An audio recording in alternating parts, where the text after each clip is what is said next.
notorious Cape Town gang boss Ernie Solomon has reached the Hermanus Cemetery. Solomon was shot and killed in Boksburg, Gauteng in November. It was the second attack for the year after he and his son were shot in May in Cape Town. A white BMW cruises down a sunlit road east of Johannesburg on a quiet Friday morning.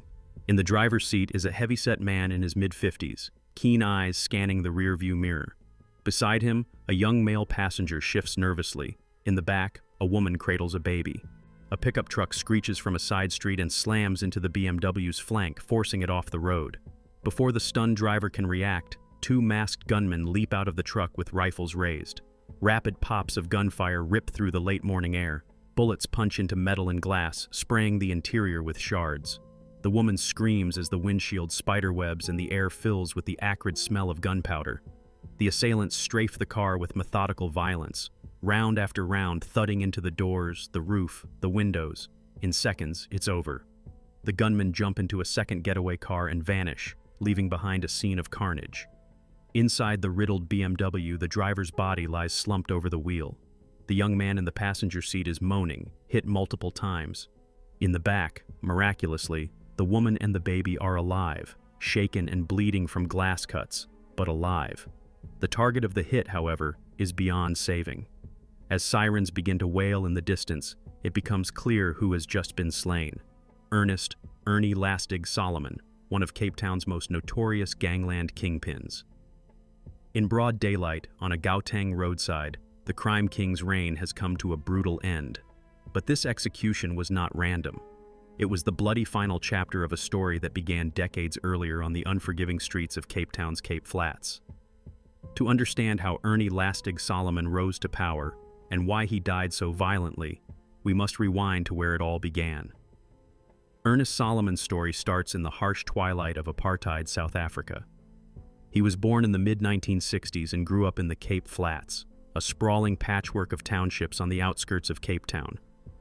Under apartheid's brutal social engineering, non-white families like the Solomons were forcibly relocated to these barren flats. Ernie's childhood was defined by crowded homes, poverty, and gang-ruled streets. In neighborhoods short on opportunity and long on violence, teenage boys quickly learned that survival often meant belonging to a gang. By his early teens, Ernie was running with local street toughs, desperate to prove himself. He was small but scrappy, unafraid to fight. His fearless, unruly nature earned him a nickname, Lastig, Afrikaans for troublesome. At just 16 years old, Ernie Solomon was arrested for the first time. Thrown into an adult prison while barely more than a boy, he entered a terrifying world governed by the so-called number gangs, the 26s, 27s, and 28s. These prison gangs had a strict military-style hierarchy and a bloody code of conduct dating back a century. Ernie was inducted into the 28s, the most feared of the number gangs, known for its ruthlessness. In the communal cells of Pollsmoor prison, he proved his mettle through violence, earning respect and scars in equal measure. Years later, he would point to a jagged scar on his face and hint that it was part of his initiation into the number. Prison became Ernie's crucible. Through the late 1970s and early 1980s, as apartheid began to falter inside the penitentiary walls, Ernie Lastig rose in the gang ranks. By his 20s, he had attained the title of general in the 28s, a gang lieutenant ruling behind bars. Each time he was released back onto the streets, he returned tougher and more connected. He began forging a loyal crew from his old neighborhood associates and fellow ex-convicts. This crew would later be known as the Terrible Josters. In the 1980s, gangs like the Americans and Hard Livings were openly battling for supremacy in the Cape Flats, their names making newspaper headlines. Ernie's Terrible Josters, in contrast, operated more quietly at first, lurking in the shadows of these gang wars. Solomon learned early that there was strength in strategic alliances and in staying under the radar until the moment was right. By the end of the 1980s, the seeds of his empire were planted. Ernie Lastig Solomon had one foot firmly in the feared prison brotherhood of the 28s, and the other on the streets as a rising gang leader preparing for a bigger role. As the 1990s dawned, South Africa underwent seismic changes. Apartheid collapsed and a new democracy was born in 1994, but with this hopeful transition came chaos on the streets. In the Cape Flats, the drug trade exploded. Pills like Mandrax and later methamphetamine, known locally as tick, flooded the townships, and gangs grew richer and bolder. Lastig Solomon, now a seasoned gangster in his 30s, saw opportunity in the turmoil. He had spent years cultivating alliances quietly. Now he stepped forward onto the grand stage of Cape Town's underworld. By the mid-1990s, gang warfare and vigilantism were at a fever pitch. A Muslim anti-drug vigilante group called Pagad had begun firebombing drug dens and targeting gang leaders. Under this pressure, Solomon and several notorious rivals made a calculated move. In October 1996, they gathered to announce the Community Outreach Forum, CORE, presenting themselves as reformed men united to end the violence. Alongside figures like Rashid Staggy of the Hard Livings and Jerome Donkey Buison of the Sexy Boys, Ernie Solomon stood before TV cameras in a suit, talking about peace and community upliftment. Many locals were skeptical, with good reason. Even as these gang bosses spoke of truce, they were quietly forging a different pact among themselves. Around this time, Solomon and his peers set up what the Underworld nicknamed the Firm. It was essentially a gangland council, a cooperative alliance of Cape Town's biggest crime families. The goal was simple: stop fighting over turf and start maximizing profits together. By carving up territories and coordinating drug shipments, the bosses could enrich themselves without constant street wars. For a while, it worked. Shootings between certain gangs subsided as they split the drug market instead of spilling blood. Ernie Lastig, with his influence both in prison and on the streets, became a key figure in the firm's operations. He helped manage meth and mandrax supply lines and brokered deals between gangs. During these years, Solomon also expanded his empire in a new direction: abalone smuggling. Abalone, a sea snail prized as a delicacy in Asia, could be poached off South Africa's coast and sold for a fortune. Rather than dive for it himself, Ernie positioned himself like a mafia don over the trade. In coastal towns like Houston, he imposed a tax on abalone and lobster poachers. Fishermen were forced to pay Solomon a cut of every illegal haul or face deadly consequences. One terrified local later said people would hand over their last cent to Ernie's collectors because they were so scared of his enforcers. Under this racket, Solomon quietly siphoned millions from the shore, while public attention remained focused on urban gang shootouts. By decade's end, Ernie Lastig Solomon had risen from a small-time hood to one of South Africa's most notorious underworld bosses. Police intelligence files began naming him as a major player in drugs and smuggling. He had weathered the worst of the 90s gang wars and emerged more powerful, respected by his allies and feared by his enemies. The public peace efforts like CORE were a thin charade. Everyone knew Ernie was still a gangster, but they gave him a veneer of legitimacy that made some authorities hesitate. Behind the scenes, Solomon only tightened his grip, pulling strings in multiple rackets and eliminating those who stood in his way. He was at the height of his power. But new challenges were on the horizon, and the next act of his life would test him in ways he never expected. The early 2000s saw relative calm turn to new chaos on the Cape Flats. The fragile unity of the firm began to fray as old partners pursued their own agendas, and gang violence flared up once more. By 2002, observers were calling Ernie Lastig a survivor among Cape gang bosses, one of the few kingpins of the 1980s still alive or free. He had to fight to keep that status. Police anti-gang units, though often understaffed and outgunned, launched raids to break the syndicates. Solomon was arrested repeatedly on charges from illegal firearms possession to armed robbery. Each time, he slipped away. Witnesses vanished or refused to testify, terrified of retaliation. Case after case against him collapsed in court. On the streets, this only burnished his legend. Ernie Lastig, the untouchable gangster who always walked free. As the decade progressed, a new scourge ravaged the Cape Flats: crystal methamphetamine, locally dubbed tick. This cheap and addictive drug flooded the townships and lined gang bosses' pockets. Solomon's Terrible Josters became deeply involved in the meth trade. They ran clandestine drug labs and protected distribution turf with guns. The Josters turned Delft into their stronghold, terrorizing the community to enforce their monopoly. By the late 2000s, Ernie Solomon presided over a vast illicit enterprise that spanned narcotics, extortion, and smuggling.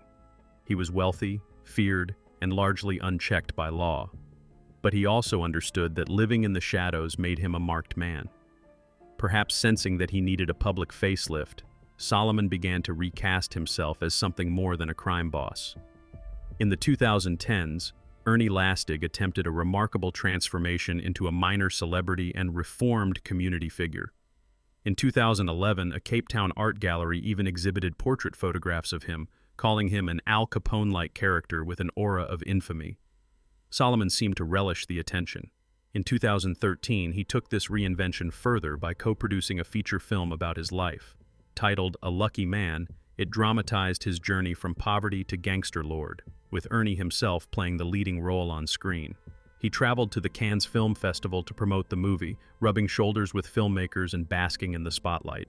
Not many gang leaders can say they've walked a red carpet in France, but Ernie Lastig could. Solomon didn't stop at film. He dabbled in music, bankrolling songs in which he or his associates rapped in Sabella, the prison slang, about gangster pride and survival. He also edged into local politics. By 2015, he was styling himself as a Khoisan chief, aligning with an indigenous rights movement to claim a leadership title in the community. Dressed in traditional attire, he appeared at rallies and spoke about uplifting marginalized people. To some, it looked like an earnest second act. To others, it was a cynical ploy to shield his ongoing criminal enterprises. In 2016, Solomon's pious public image cracked. Investigative journalists revealed that this supposedly retired gangster owned at least 13 properties across the Western Cape, from suburban family homes to seaside plots, many bought at suspiciously low prices. Relatives of his had a similar number of properties to their names. It was a glaring sign that Solomon had laundered his illicit fortune into real estate. South Africa's tax authority and police opened inquiries, asking how a man with no formal job had amassed such assets. Confronted by reporters, Ernie smirked and insisted he knew of no investigation. "I'll happily talk about being a Khoisan chief, but nothing else," he said coyly when pressed about his finances. It was a brazen dodge, and authorities knew it. Despite Solomon's claims of reform, law enforcement continued to view him as an active kingpin. And indeed, behind the scenes, the Terrible Josters never ceased their activities. By the mid-2010s, Cape Town's underworld was growing ever more volatile. New factions were arising, and old alliances were cracking. Ernie Lastig's long run at the top was about to be challenged in a way he had never experienced before.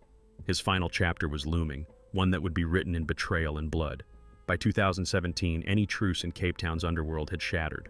Ernie Solomon, now in his early 50s, faced threats on all sides. The police's anti-gang unit was again in action, hunting high-profile targets. At the same time, younger crime bosses encroached on territories once ruled by the old guard, like Ernie. Chief among these upstarts was Ralph Stanfield, a ruthless gangster leading a powerful 28s-aligned faction. Rumors swirled that Solomon and Stanfield were at odds, perhaps over business deals gone bad, perhaps simply a generational clash. And within Ernie's own house, trouble was brewing. The gravest threat to Ernie Lastig Solomon's empire came from his own blood. Horatio "Voodie" Solomons, his nephew and former protege, had effectively been running the Terrible Josters operations on the ground. But by 2019, uncle and nephew were locked in a bitter dispute over control and money. That year, authorities delivered a blow to Ernie's gang. Horatio and a dozen Terrible Josters were arrested on charges ranging from murder to extortion. It was a massive case aiming to decapitate the gang's leadership. Behind bars awaiting trial, Horatio seethed that his uncle had hung him out to dry and sacrificed him to save himself. In early 2020, this family feud erupted into open bloodshed. On March 15, 2020, gunmen ambushed Horatio Solomons as he sat in a parked car. Horatio survived the hail of bullets, but his 3-year-old daughter was killed in the spray of gunfire, dying in her father's arms. It was a horrifying attack. Someone wanted Horatio dead and didn't care if his family died too. Whispers on the streets pointed to Ernie Lastig Solomon as the one who ordered the hit on his own nephew. Whether or not Ernie gave that fateful order, the deed had crossed an unspeakable line. In the brutal logic of gangland, killing one's kin, especially an innocent child, made reconciliation impossible. Blood had been paid for with blood. Retaliation came swiftly. Less than 2 months later, in May 2020, Ernie Solomon was nearly taken out. He was in the fishing village of Houston, one of his strongholds, when gunmen with automatic rifles opened fire on him outside a house. Bullets tore through the evening air, Ernie was hit multiple times, one of his sons was also wounded, and a bodyguard was killed on the spot. Solomon barely survived this attempt on his life. As he recovered from his wounds, he must have realized this reprieve was temporary. The old fox was cornered, and the hunters were circling. Underworld rumors blamed Horatio's loyalists for the Houston attack, possibly with backing from Ralph Stanfield's crew. Cape Town braced for an all-out gang war. Even newspapers warned of a war on the Cape Flats, as former allies turned on each other in a storm of vengeance. Then, in September 2020, an event outside the gangs underscored just how dangerous the landscape had become. Lieutenant Colonel Charles Kinnear, a top anti-gang police detective, was assassinated outside his home in Cape Town by a hitman. Kinnear had been investigating corrupt gun deals and gang leaders like Stanfield. His murder sent a chilling message. Not even the law was safe from the reach of organized crime. If police officers could be eliminated in broad daylight, a gang boss like Ernie Solomon had no safety net left. 2 months later, the reckoning arrived. On the morning of November 20th, 2020, Solomon left a safe house in Johannesburg, likely hoping distance would keep him safe. It did not. On a road in Boksburg, a pickup truck rammed his white BMW off the pavement, and assassins opened fire in a torrent of bullets. Ernie Lastig Solomon died there in the driver's seat, slumped over the wheel at age 58. One of his associates also succumbed to wounds. Incredibly, the woman and baby in the back seat survived, spared by fortune from the slaughter that claimed Ernie's life. The fall of Ernie Solomon made headlines across South Africa. Police promised a manhunt for the sophisticated hit squad, but no arrests definitively followed. Officially, the motive for Solomon's assassination remains unknown. Unofficially, everyone in Cape Town's underworld understood that this was the final stroke of a long-simmering power struggle. Many suspect that from his prison cell, Horatio Solomon sanctioned the murder of his uncle. Others believe rivals like Ralph Stanfield took the opportunity to remove an aging competitor. It may well have been a convergence of betrayals. In any case, the reign of Ernie Lastig Solomon ended in the same manner that defined his life, violently. In the world he inhabited, those who live by the gun die by the gun, and so it was for the crime king of the Cape Flats. Ernie Lastig Solomon's story is not just a biography of one crime boss. It is a cautionary tale etched in the streets of the Cape Flats. Born under apartheid's shadow, he grew into a man who wielded fear as power. For decades, he lorded over an underworld empire, accumulating wealth and infamy. Yet none of it brought true security or peace. Instead, his reign inflicted pain on the very communities he came from. Neighborhoods drowned in drugs and violence. Families lost children to gang warfare, and even Solomon's own blood was spilled in the cycle of betrayal. In trying to rule the streets, Ernie Solomon only perpetuated the same brutality that shaped his youth. Some called his death the end of an era. Indeed, with Solomon gone, and his contemporary Rashid Staggy killed just a year earlier, the old generation of Cape Town's gangland kings has crumbled. In their place, a younger, more volatile generation has risen, many of them literally the sons and nephews of the old bosses. They show little regard for whatever codes of honor once existed. In this new order, even blood ties mean nothing in the face of greed and violence. The names atop the hierarchy change, but the extortion, drug trade, and bloodshed continue unabated. The same poverty and social wounds that forged Ernie Lastig still fuel the next cycle of gangsters. In the end, Ernie Solomon could not escape the fate that shadows every gangster. He once styled himself as a lucky man who had left the life, but his luck ran out in a hail of bullets. His story stands as a grim lesson. Those who build their thrones on violence and fear will ultimately fall by the same sword. And when a crime king like Ernie falls, it's never only his downfall. It ripples through countless innocent lives, leaving a legacy of grief in its wake.